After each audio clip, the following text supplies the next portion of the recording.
Dit is maandag net na 8 en dit is vir my 'n groot voorreg om jou hartlik te verwelkom by Kort en Kragtig hier op Radio Kansel Hartklank.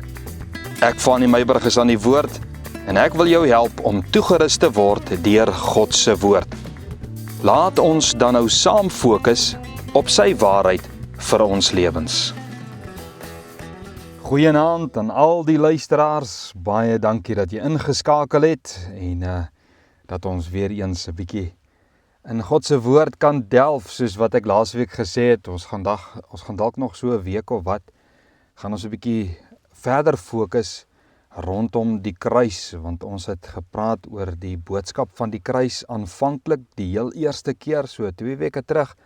Laasweek oor die versoening van die kruis en vanaand vasgeslaan aan die kruis of vasgespyker aan die kruis, want daar is 'n gedagte daar agter dat ek graag 'n bietjie met jou wil deel en ook 'n herinnering van wat gebeur het aan die kruis van Jesus Christus. En ek wil vir jou lees daaruit Kolossense 2 vers 13 en ek vertrou jy is gereed om ietsie uit die woord van die Here te kan leer vanaand en wat jy kan saam met jou vat op jou Christen wandel, want jy weet deel van die profetiese is, nê? Is nie net om 'n profetiese woord te gee oor jou persoonlike lewe of oor wat in die toekoms gaan gebeur nie, maar dit is die openbaring van die woord, die oopmaak van die woord, nie soseer nuwe openbaringe nie, jy weet wat buitekant die woord van die Here geskryf staan nie, maar juis 'n openbaring van wat in die woord van die Here geskryf staan, 'n tipe van 'n herinnering en 'n bemoediging van wat in die woord van die Here staan. So hierdie is vanaand 'n profetiese woord, 'n openbaring van wat in die woord van die Here staan, tot jou bemoediging, tot ons lering, tot ons groot word in die Here. Kolossense 2 vers 13 sê Paulus, hy sê, julle wat dood was deur die misdade, die sonde, die oortredinge, die foute en die onbesnedenheid, met ander woorde die onbekeerdheid van julle vlees, die vleeslike mens, nie van jou vleis nie, het hy, Jesus, saam met hom lewend gemaak deurdat hy julle al die misdade vergeef het en die skuldbrief teen ons, wat met sy insettinge ons vyandig was, die skuldbrief bring 'n oordeel, met ander woorde, nê. Hy het dit uitgedelg, dit weggeruim deur dit aan die kruis vas te naal, nadat hy die owerhede en magte uitgeklee en hulle in die openbaar tentoongestel en daardeur oor hulle getriomfeer het. Daarom, vers 16, laat niemand julle dan oordeel in spys of drank of met betrekking tot 'n fees of nuwe maan of Sabbat nie. 'n Paar dinge verstaan ons uit hierdie skrif. Nommer 1, sonde bring die dood. Dis mos nou nie 'n nuwe openbaring hier, nê, maar sonde bring die dood. Dit bring 'n geestelike afgestomptheid. Daar is nie 'n respons teenoor God, die geestelike Jesus Christus, die Heilige Gees, het bring 'n geestelike doofheid. Ons hoor nie wat die Gees van die Here vir ons wil sê nie.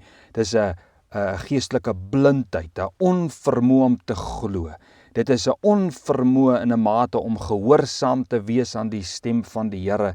Ons is geestelik dood, maar Jesus het die vermoë om die mensdom lewendig te maak, geestelik ontvanklik te maak, horend, sienend, geloof te wek en gehoorsaamheid te kweek in die mense hart. En dit alles gebeur deur vergifnis, sê Kolossense, Paulus aan Kolossense. Tweedens, uit hierdie skrif verstaan ons, sonde bring 'n geestelike skuldlas.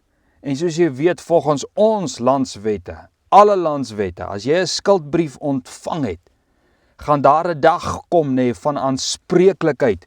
Jy gaan met ander woorde moet boete doen vir wat op daardie skuldbrief staan. En hy vergelyk dit met 'n skuldbrief of 'n lasbrief wat aan jou uitgereik word, maar in die gees.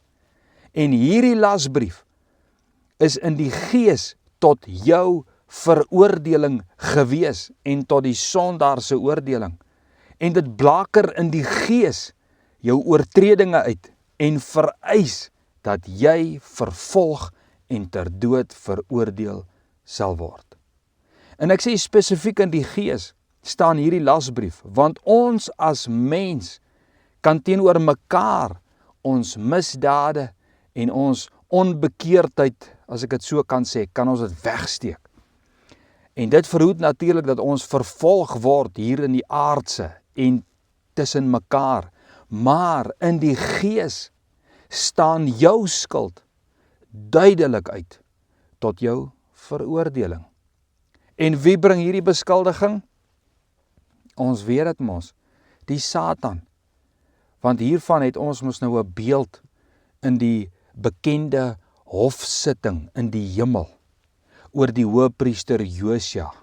Gaan lees dit 'n bietjie daar in Sagaria 3, waar die Satan, as ek dit so kan sê, 'n lasbrief of 'n skuldbrief teen Josia uitgereik het en sy sonde voor die hemelse raad waar God die regter was, bekend gemaak het. Hy het dit uitgelees, hy het dit duidelik gemaak in die hemel. Romeine 8 praat mos van daardie beskuldiging en die veroordeling wat oor die sondaar se kop hang. En ons weet hoe Satan ook in die geval van Job in hierdie selfde hemelse sitting iets gesoek het waarmee hy Job skuldig voor God kon verklaar. En God in 'n mate eintlik skuldig gemaak het om te sê, dit is u skuld dat dit met Job so goed gaan. Maar hierdie selfde soort brief het teenoor ons almal, toe ons nog sondaars was, gestaan. En sou die sielsvyand die geleentheid kry, nê, sou hy my en jou skuldbrief ook voor God wou voorlees. En prys die Here, het God ingetree tot ons verontskuldiging. In Josia se geval gebruik God die beeldspraak van, weet jy nie dat hierdie man is soos 'n brandhout uit die vuur geruk nie. Kolossense verwoord dit so, hy sê, aan die kruis is die skuldbrief vasgenaal, is ons vergewe, is ons lewend gemaak, is ons herstel op die einde van die dag tot ons amp, soos wat Josia in sy amp herstel was. Nou, as kinders van die Here, onder 'n nuwe testamentiese model, onder 'n nuwe verbondsmodel, is ons ook, nou dat ons kinders van die Here is, tot ons nuwe amp herstel, en dit is priesters van die Allerhoogste God, om God so te dien met ons lewens. Ons het oortree, maar is genadiglik vergewe, soos Petrus dit mos uitlig, daar in 1 Petrus 2 vers 9, waar hy sê, ons is 'n uitverkore geslag, ons is 'n koninklike priesterdom, ons is 'n heilige volk, 'n volk as eiendom verkry. Verstaan jy nou wat staan op jou brief in die hemel? Dis nie meer 'n skuldbrief nie, dis nie meer 'n skuldlas nie. Petrus skryf 'n ander brief wat in die hemel voorgelees word, as die brief wat die Satan in die hemel voorlees. Die Satan kom met sy brief en dit is 'n skuldlas, is 'n skuldbrief. En hy sê daar al jou sonde. Maar Petrus sê nee, Jesus Christus het iets anders op ons brief geskryf.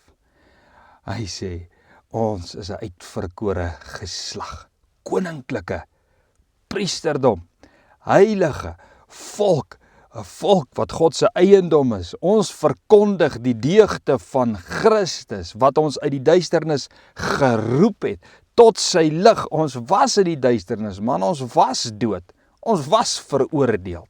Maar nou is ons uit die duisternis geroep tot die lig.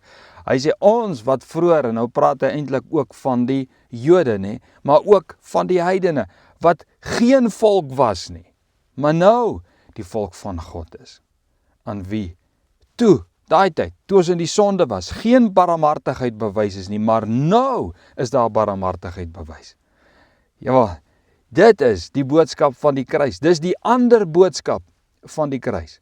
Ons sonde is vasgenaal in die kruis. Ons brief in die hemel lyk nou anders as die brief toe ons in die sonde was. Nou hierdie voorlees van die skuldbrief, wat ons nou gekry het, daar so in die verhaal van Josua. Jy weet, ons kry hierdie beeld in die kruisigingsmodel van die Romeine.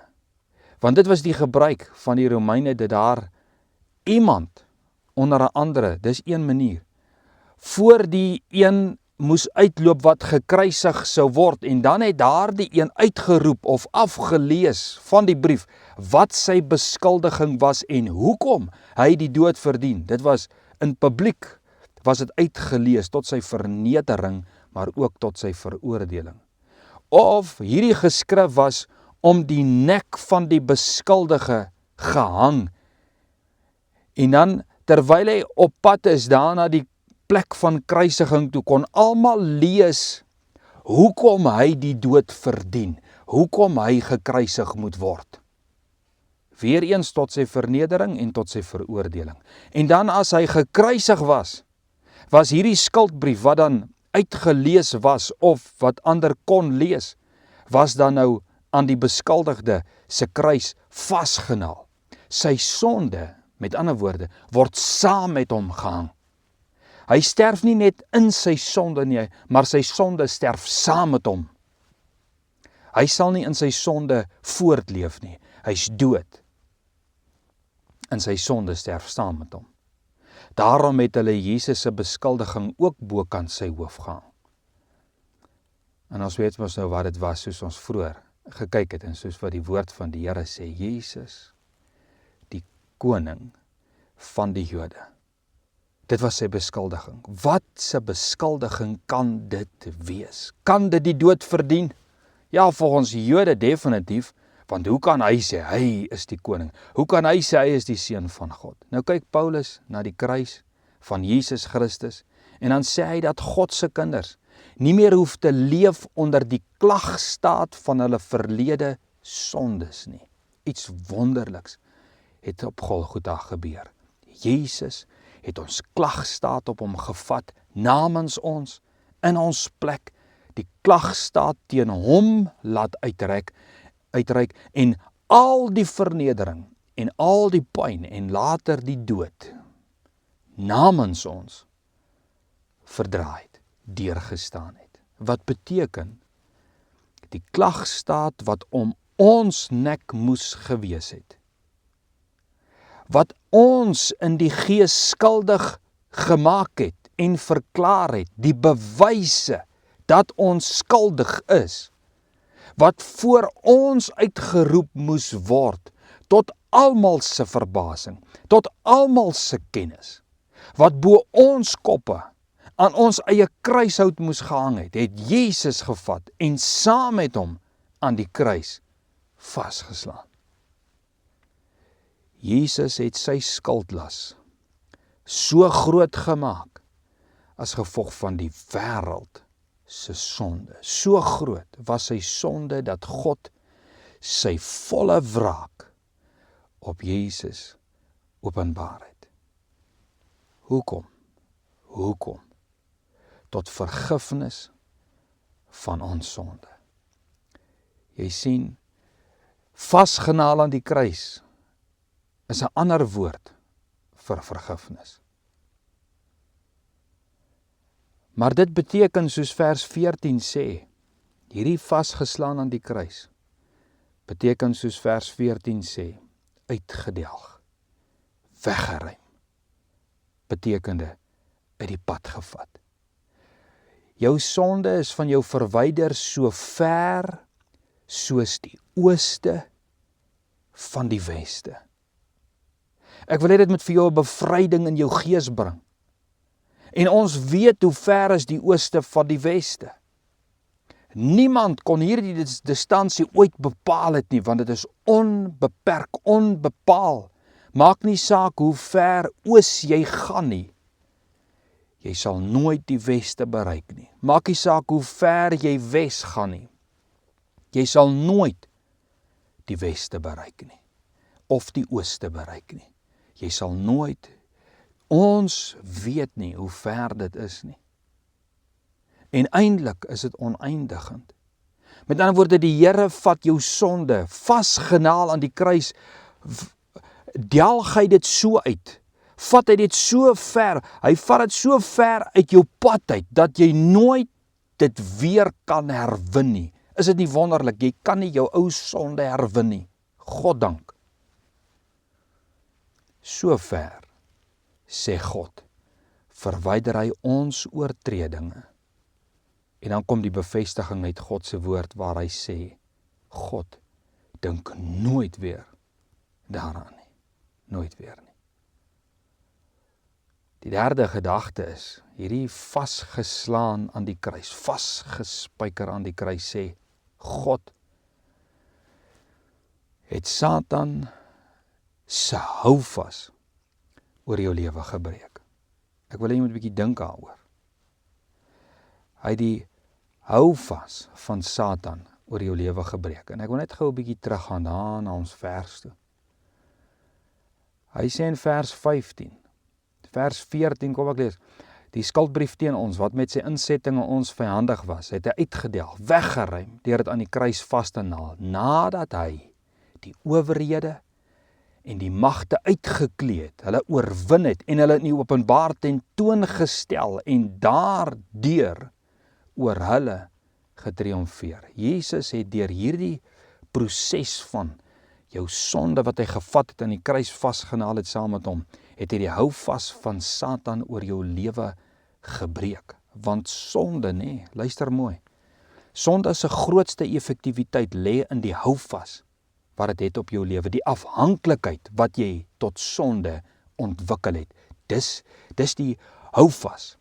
Dis die effek, dis die grootste effek van sonde, is die afhanklikheid daarvan. Jy dink jy kan nie sonder dit klaarkom nie.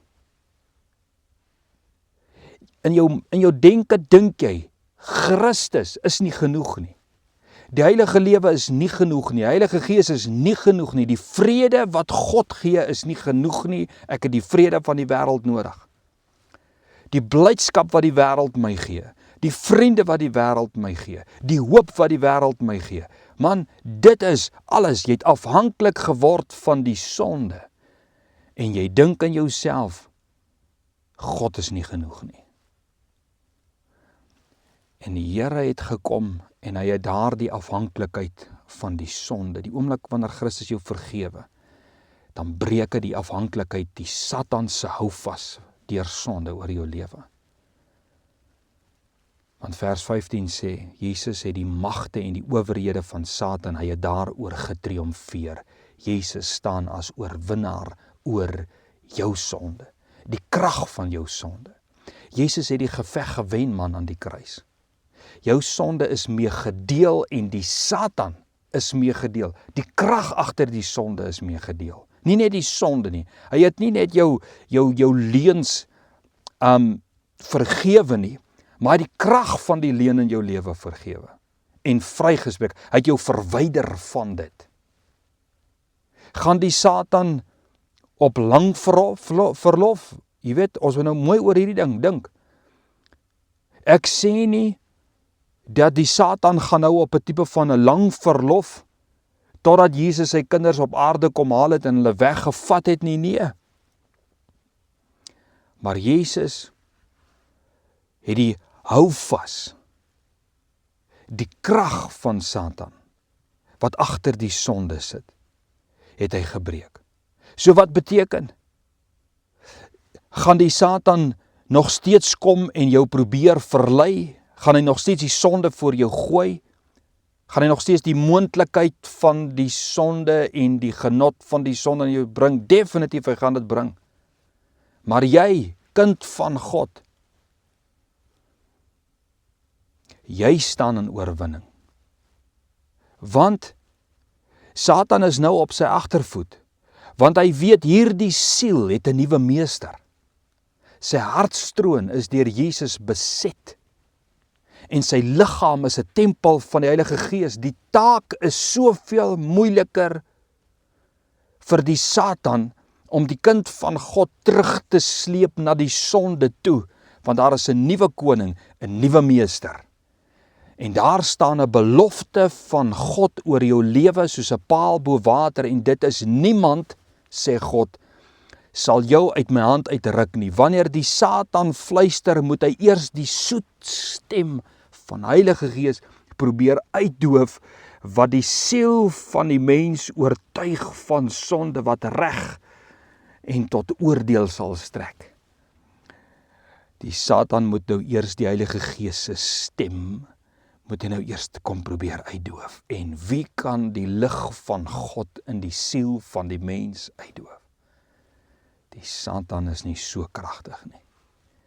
Die krag van God is soveel sterker as die krag van die Satan. En hierdie krag het jou deel geword, deurdat Jesus jou skuld oorgeneem het, dit uit die weg geruim het, en jou siel lewend gemaak het, jou na die lig toe gebring het, man, die Here het 'n lig in jou binneste aangesteek.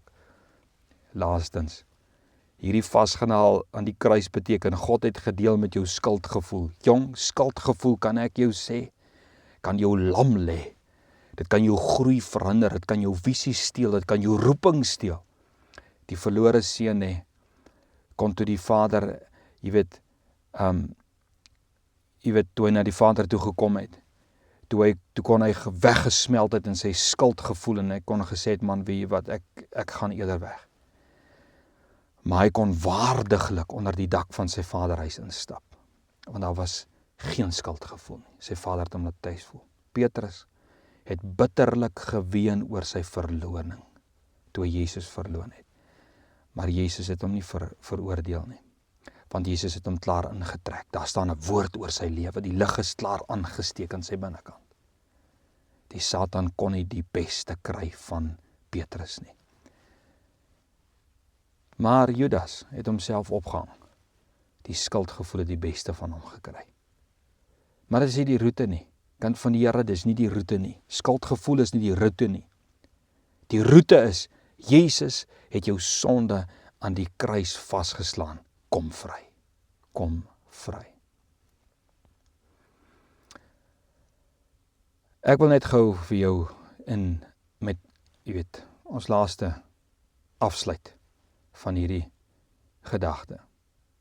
Kolossense 2 vers 16 praat van 'n ander ding. Gaan net vinnig daaroor gesels. En hy sê, in die gees is ons nou nie meer beskuldig. Hy sê, maar die mense hier op aarde, hulle kan ons nog skuldig laat voel. Nou sê Paulus in Kolossense 2 vers 16, hy sê, moenie laat mense beskuldiging oor jou lewe bring nie. Beskuldiging dat jy ver van God is as gevolg van jou verlede sonde nie.